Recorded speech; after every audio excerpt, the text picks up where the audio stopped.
Ah, sa pangalan po ng dakilang Panginoon Jesucristo, mapagpalang hapon sa bawat isa. Dito po tayo sa pagpapatuloy ng gawain na kung saan meron tayong pinagsasalo-saluhan, tinapay, buhay, nakatuloy bagay ang salita ng Diyos, Ebanghelyo, na pinagpagkain ng ating kaminsan kaluluwa. Ngayon po, tapos tayo dito sa isang sitas. Sabi po sa Ebanghelyo ni San Mateo, Kapitulo 16, versikulo 21 hanggang 28. Ano sabi dito? Wala ng panahon yaoy, nagsimulang ipinakilala ni Jesus sa kanyang mga alagad na pinakailangan siya pumaroon sa Jerusalem at nagbata ng maraming bagay sa matatanda at sa pangulong saserdote at sa mga eskriba at siya'y patayin at muling ibangon sa ikapitong araw. Ngayon, kung mapapansin natin dito, abang kausap ng ating dakilang Panginoon ang kanyang mga alagad, isinasaysay niya yung magiging mga tao sa Jerusalem. Kasi po, kung napunta siya sa labas ng Jerusalem, ay nandoon mga mababang kalagayan, kumbaga, yung madaling nakaunawa ng aral ng salita ng Diyos. Pero yung pagpasok niya sa Jerusalem, ang nakikita niya doon, mga marunong. Sino-sino yung mga marunong nito? Mga matatanda. Ito yung mga tao na pinangahawakan nila yung mga sabi-sabi o salit-saling sabi ng mga matatanda. Kumbaga, mga namana. Anong italawa? Mga pangulong saserdote. Kasi po, sa mga saserdote, may grupo kasi sa iglesia na nagkakaroon ng tungkulin sa pagsusunod ng tamanya, ang pinagpangulong saserdote yun ang pumapasok sa kaluluwan upang maghain. Kumbaga, sila po yung mga tao na nagsipag-aral, nagpakadalubhasa, nagmastiran ng mga bagay-bagay ayon sa mga kautusan. Ang mga saserdote ay tumutupad ng tungkulin ng pagkasaserdote na walang iba. Sila yung mga lahi ni Levi na pinili mula pa sa panahon ni Moises upang siyang hindi talaga sa templo para mangasiwa sa pag-ahandog o pagsusunod ng tamanya. Sino-sino pa? Mga iskriba. Sino yung mga iskriba? Ito yung mga tao na nagsasaliksik ng mga banal na kasulatan at sila yung nagiging konsultan. Halimbawa, nabalitaan lamang ang Mesiyas ipapanganak sa lugar ng Bethlehem. Nakasulat na. Mga researcher po kasi yung mga tinatawag na iskriba. Sa mataguhin, sila yung nakakaalam ng mga kautusan. Ngayon, bakit sinasabi ng ating dakilang Panginoon sa kanyang mga alagad? Dahil yung kanyang mga alagad, sila po ay nasa mababang antas ng pamumuhay.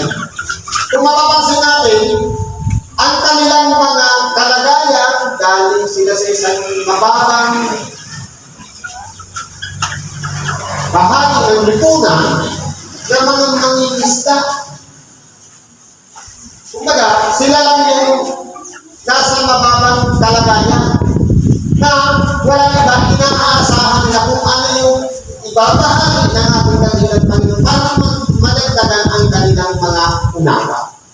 Pero bakit tinuruan niya na ng mga karunungan at ganoon din ng kapangyarihan para sakupin ang mga demonyo, pero salat pa rin sila sa kaalaman tungkol sa magiging buhay ng ating dakilang Panginoon pagpasok niya yung sa Jerusalem. Kaya ang sabi niya, ipinakilala niya sa kanyang mga alagad. na siya ay papatayin at muli ibangon sa ikatlong araw. Kaya po, kung napansin natin, narinig kayo ni Simon Pedro na ang ating dakilang Panginoon papatayin. Kumbaga, ang depensa ngayon ni Simon Pedro, alagaan, isecure ang buhay ng ating dakilang Panginoon. Sabi niya, isinama siya ni Pedro at nagpasimulang siya'y pinagbigan. Kumbaga, habang dinalausap ng ating dakilang Panginoon ang 12 alagad, kumbaga nilapitan ngayon ni Simon Pedro ang ating dakilang Panginoon at niyaya sa isang tagkasiran na pinagbigan, huwag mong sabihin niya.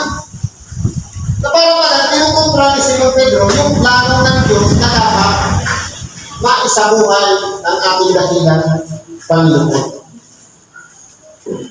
Anong sabi ni Simon Pedro? Na nagsasabi, Panginoon, malayo ito sa iyo. Maganda sana yung kaisipan o intensyon ni Simon Pedro.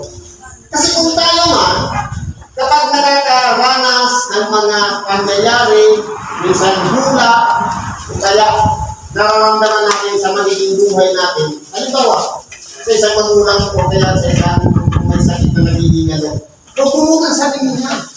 Parang gano'n ang kaisipan ni Simon Pedro. Na parang yung siglos o yung isang bagay na dapat na mangyari, pinipigilan. Pero, ang dalugan po kasi ng Diyos, kaya siya sinuko ang ating dakilang Panginoon. Meron siyang ministeryo. Meron siyang gagawin. Hindi lang ipangaral ang kaharian ng Diyos, kundi yung kanyang buhay at yung kanyang dugo, ang buwis, at may pagkalong doon sa krus ng sa ganun ang kapatawaran ng buong sangkatauhan. Lahat tayo ay magkakabinipisyo sa karawin ng ating dakilang Panginoon. Pero dahil nga sa kasalatan ng kalaman ni Simon Pedro, nagmalasakit siya, pinipinsahan niya ang ating dakilang Panginoon na dapat hindi mangyari. Pero, ang sagot ng ating dakilang Panginoon, dapat lang tumingon siya, sinabi kay Pedro, lumagay ka sa likuran ko, Satanas. Dahil po, yung plano po talaga ng Diyos sa pamamagitan ng mga hula, ng mga propeta at sa mga awit, nagkasalay-say na yung magiging buhay ng ating dakilang Panginoon. Sa mga ito, dapat yun ay magkaroon ng pangyayari. Sa oras na harangan, yung plano ng Diyos sa makatuwid bagay, kahit isang tao gamitin katulad ni Simon Pedro, sinasaway po siya ng ating dakilang Panginoon. Amin yan ay subyo ni Satanas. Sa makatuwid, meron pong plano ang Diyos na pakikinabangan ng lahat, pero pinipigilan ng isang nagmamagal ng loob na si Simon Pedro. Sapagkat, hindi ko nauunawaan ni Simon Pedro na yung sinasabi niya, akala na'y ikabubuti sa magiging kalagayan ng buhay ng ating dakilang Panginoon. Pero, hindi pala. Dahil ang sinabi niya, alam na mismo ng ating dakilang Panginoon na siya'y papatayin. Pero, dahil sa pagtutol ni Simon Pedro, naudyutan po siya ni Satanas.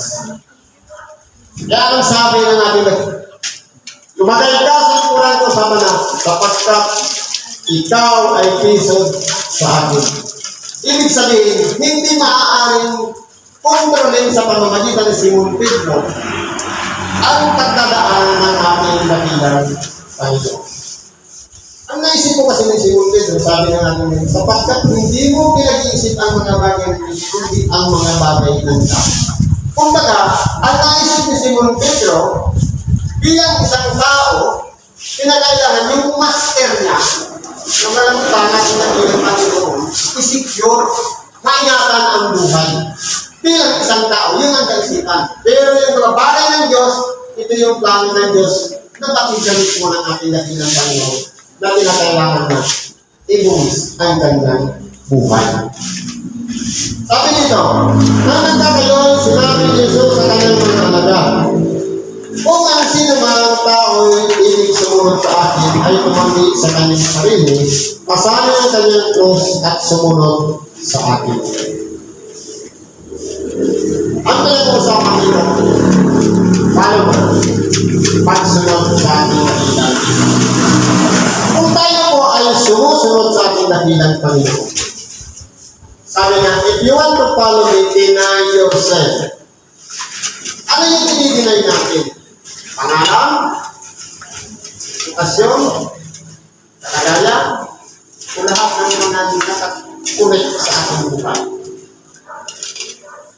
Pag sinabing deny yourself, o tumanggi sa kanyang sarili, ito po yung antas sa lipunan. Trabaho. Ito yung pagkakapilangan sa atin. Itong attitude, pag-uugali. Dahil, kumbaga, hinihimo kayo na natin na ilapan na dapat, kung tayo po ay kinikilala natin sa ating dakilang Panginoon na siya ay ating Panginoon at tagapagligtas. Paano mo tayo niya? Dapat gagawin na rin natin ang ating buhay katulad ng buhay ng ating dakilang na iniingatan ang kanyang sarili na hindi magkasala. Kaya po ang ating dakilang Panginoon, meron siyang pagdadaanan na sakripisyo. Ibig sabihin, kung follower tayo ng Kristo, dapat din, maramdaman natin na dapat prepare tayo sa sakripisyo tatapapin natin sa pagsunod sa ating Panginoon.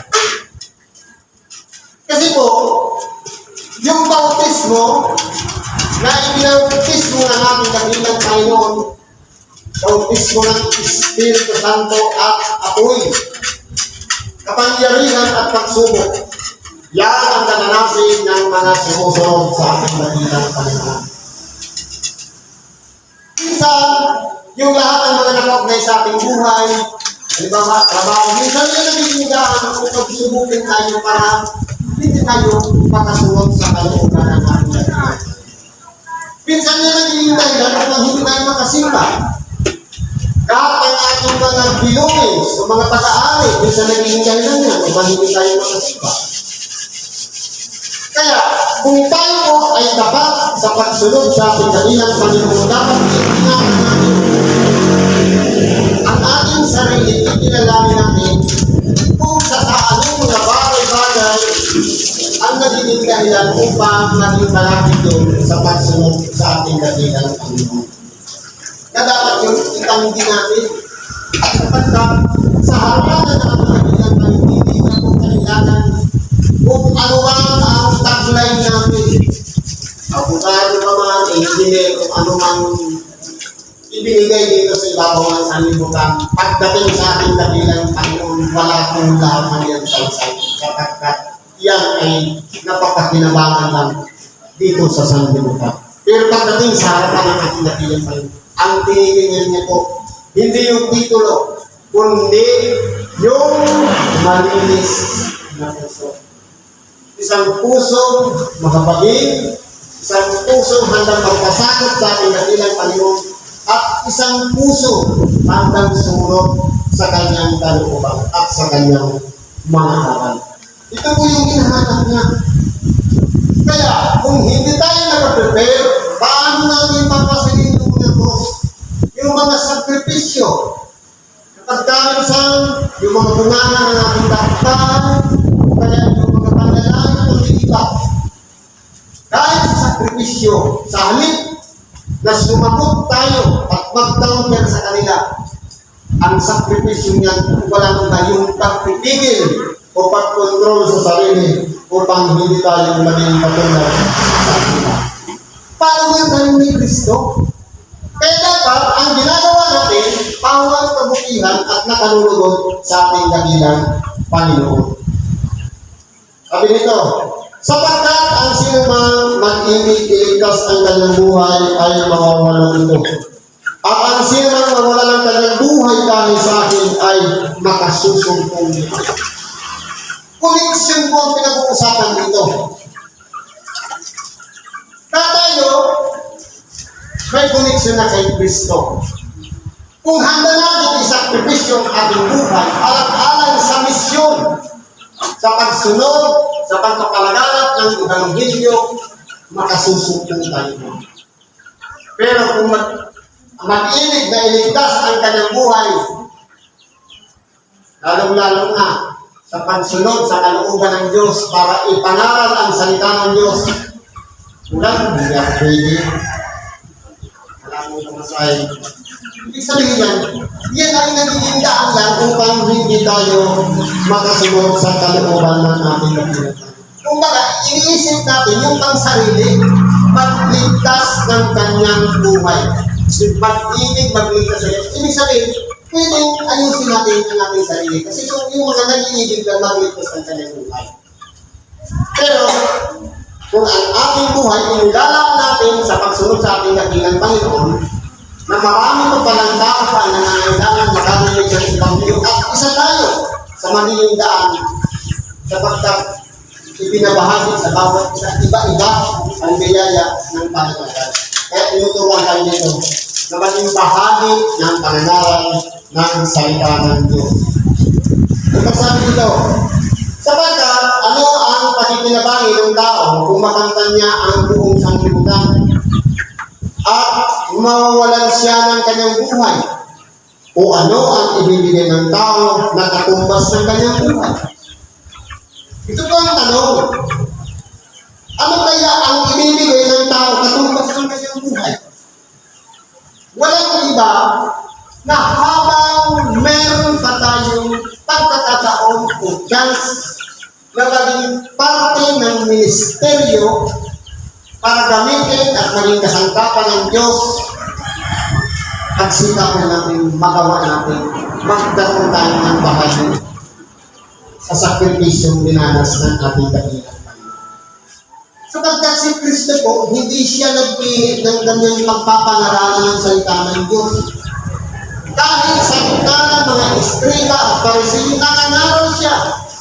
Pero may kahinunan at pagpapahinumot. Baka sakaling magdagtan sila ng pagsisisi at pagbabago ng kanilang pag-isip at sila'y patawarin ng Diyos. Kaya po, ang tao, kahit tamuhin man natin lahat ng karangyaan ng sanlibutan, maging masteral tayo, maging professional tayo dito sa ibabang ng sandak, ang yan makasanlibutan. Ang importante po dito, mayroong pagkakataon sa ating buhay na nasumpungan natin na bagamat umangat ang ating kalagayan, naging maayos ang ating ulit sa lipunan mahalaga, mayroong puwang na pinaglalaanan natin yung araw ng pagsamba at pinigilala natin si Kristo. Sa mga kapatid, meron pa rin tayong pagpapahalaga sa ating nag-iisang kaluluwa. Kasi po, lahat ng mga titulo, lahat ng mga tinatanggap natin, connected sa ating buhay, ang sanlibutan natin. Limitado lang yung pag namatay na wala na yung titulo na yan. Kurado na yan. Sa iyo rin naman, sapagkat ang anak ng tao ay parang na sa kamulatian ng kanyang ama, nakasama ang kanyang mga anghel. At kung magkakayang bibigyan ng bawat tao ayon sa kaniyang mga gawa. Ibig sabihin ko pala, ang magiging gantimpala ng ating dakilang Panginoon sa kanyang pagbabalik kasama ng kanyang mga anghel. Sa iparirito nasa kaluwalhatian, dipindi po sa ating mga gawa. Paano natin malalaman na meron tayong nagawang mabuting gawa sa ating kapwa? Hindi po yan pwedeng ipagmalaki. Hindi yan pwedeng ipagmayahan. Hindi aming Diyos lamang ang nakakaalam kung tayo ay naging dapat-dapat sa Kanya na nakagawa tayo ng kabutihan sa ating kapwa. Kasi po, kapwa na mismo po ang tanongin natin. Sila ang nakakakilala sa atin ng ating mga pagkakilala. Kung ang nagiging refleksyon ng ating buhay, ang ating kapwa, at nakikita sa atin sa lahat na sinasabi natin sa ating tinuturo at sa ating napag-aralan, kung ano yung nakikita na, yun yung nakikita ng Diyos.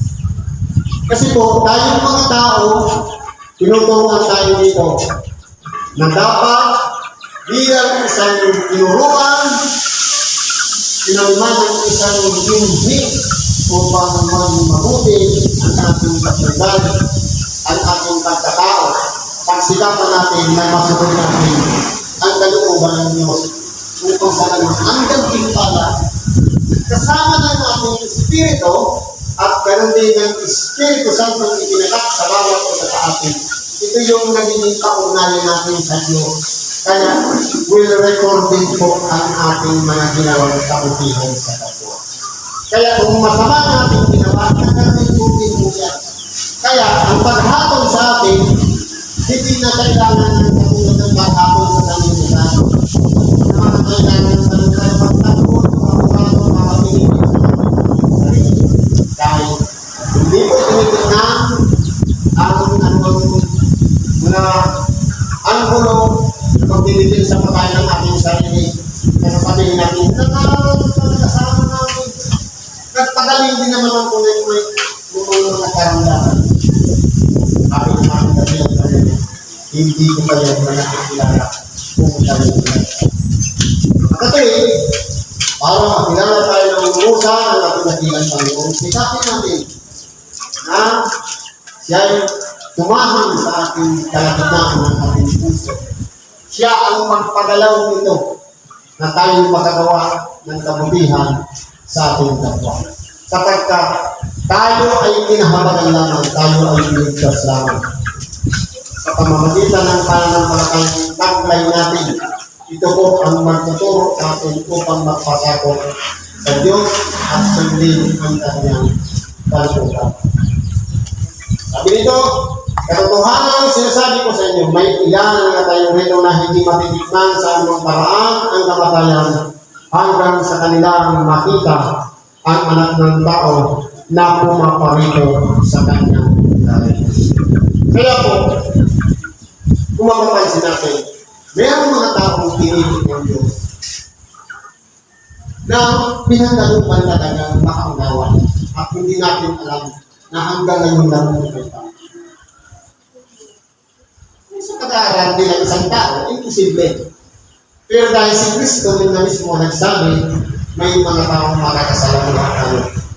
At piling nabuhay noon, at nabuhay din ngayon, na hindi niya naganasin ang kamatayan hanggang sa di.